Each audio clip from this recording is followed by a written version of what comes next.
Hey guys, Danny Johnson here, and today I wanted to just open up a few of my Swiss Army knives and go over some of the main features that they have. So what I've done here is I've opened up the features, and if one knife already is showing it, then the other feature is already closed. So what's open should not be many duplicates here. So just want to go over some of these. Obviously with these Swiss Army knives, the main one that everybody likes is this first blade here, the traditional blade, and it comes in use doing many things, cutting things open. And so, anyway, that one doesn't need too much explanation. The next one here is the can opener. And so this can opener here, actually, on the very top tip of it, has a flathead screwdriver in it. I made a video on opening a can. I'll put the link to that in the description. And right now I'll just show you, compared to the other one, what it looks like. You can see they are slightly different. The one on the left is actually my favorite. I'll show you in the video how much easier it cuts, but you do not have the flathead screwdriver tip on the top of it. That's the only drawback, but those appear in a lot of places on these Swiss Army knives, so you'd probably be okay without it. So always remember to close these properly as well. Don't get your fingers cut. This next one is a reamer, and it's meant for punching through leather. And I'll show you another on the other knife. There's actually a hole that's helped for sewing things together. But we'll go ahead and close that one off.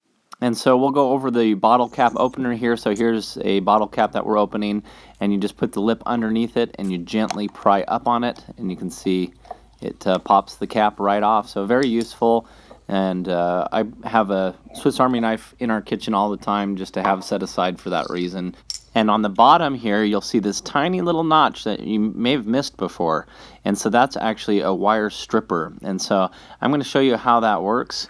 We're going to strip a piece of wire to get the casing off it to expose the copper. So I'll show you my two favorite methods for stripping the insulation off the copper wire.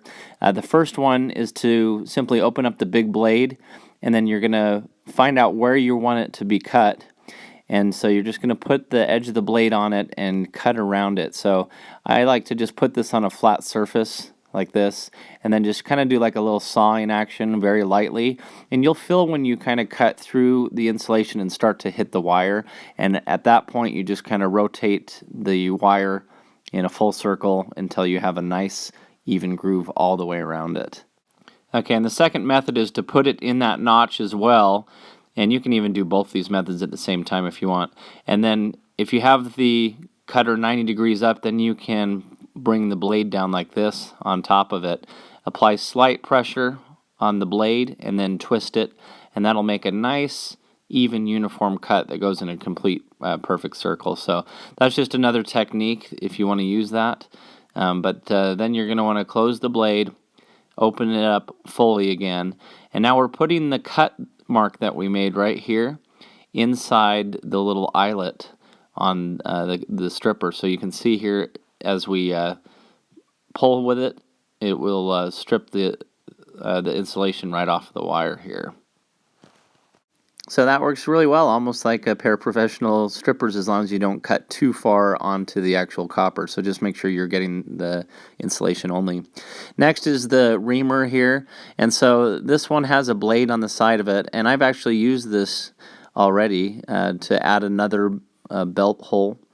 And so just make sure as you're doing this that you're doing it very carefully. Don't have your fingers like this. I'm doing this one-handed to show you, but as you're going down on it, you don't want it to close back up on you. So as you can see, you want it open, and then you want it facing downward with your thumb on the back side. And so as you're going into this thing, make sure that it's angled downward and you're applying pressure, in the downward position, and that way you're not going to have it close up on you. Because it takes a lot of pressure to punch through leather. So anyway, that's what that has been used for in the past, and very easy to do. So once again, let's close this up properly and set it aside. Okay, the next one is just the smaller blade, so it's just like the bigger one. And so not too much explanation on that, many uses for that. And then on the back side, here's the reamer that has an actual eyelet hole in it, and you can use that to sew leather together. And I'll probably do another video on that at some time, but it has the bladed side, and then it has for cutting through the leather. And So that's nice. Next you have the corkscrew. You know, what's a Swiss Army knife without one, right? And I've never really had to use one yet, but you would just put it into the corkscrew of a bottle and pop it back out. So very useful for that one as well, if you need it. And in the back, of course, you have the tweezers and the toothpick. There's a toothpick one there. Tweezers on the other side I've used for splinters, very often. That's probably the most use that I've had, but very useful to have a pair of tweezers. And then it has the little key ring, but that's pretty much it for there. Now on this one, it's similar to the other ones. This one has a screwdriver on it, and I actually, as I was making this video, my wife came and had some toy she wanted me to change the batteries on. So not even joking, it came in use even during when this video was being made.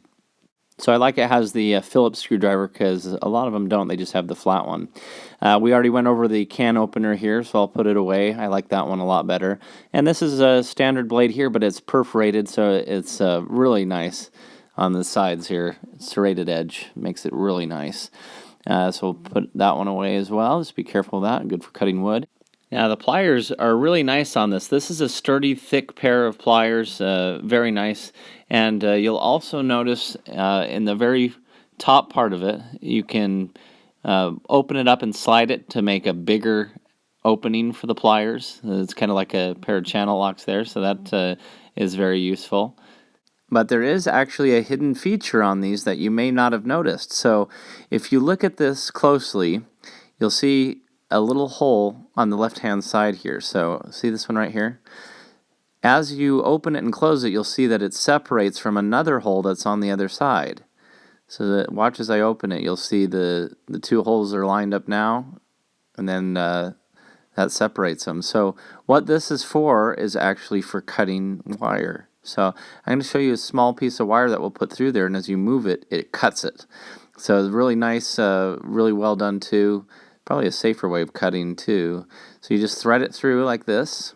You get it as far as you need to cut it off, and then all you have to do is lift up on the end of the plier, and it cuts it right in half. So really nice tool here, and I'll show it to you here again. We'll just thread this through, and then on the back side, just put it as far as we need to cut it, and then just cuts perfectly. So very nice wire cutter that a lot of people would probably miss, not even know was there. Okay, and also there's a little notch in here you might miss too that's on the return spring that they've added, and that's also for stripping some wire. So you'd put the wire in here, and then as you close down on it, it has a little bit of a blade that it would help strip that wire. So I'll show you here on a bigger piece. Once you have a cut that's all the way around like we showed you a little bit earlier, you just simply slide that right into that top notch, and as you put pressure down and kind of cut it a little more, just get it nice and right up in there, you can just slide it right off and pull the stripping right off. So that's how you can strip some wire.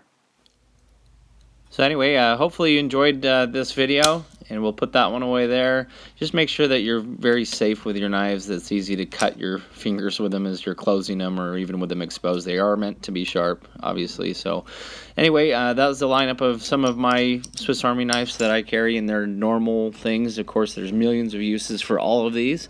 And so put in the comments what your favorite one is, and obviously, this is just the beginning of the knives. There are plenty others out there that have all kinds of attachments. So let me know in the comments what your favorite knife is, which one you recommend. One that I like that I might look to in the future is a rescue tool, because it has a windshield cutting blade on it and the seatbelt cutter, all kinds of cool stuff. So it comes in a real cool neon color, so you could find it easily, or black if you want that too. Those are the two colors, but lots of cool attachments on that. So maybe one day I'll get my hands on that and review it, but it seems like a really cool one. So I'll put a link in the description where you can pick it up. And anyway, as always, thanks for watching. Please subscribe to the channel and like the videos if you enjoyed it, and I'll have more content coming. Thanks, guys.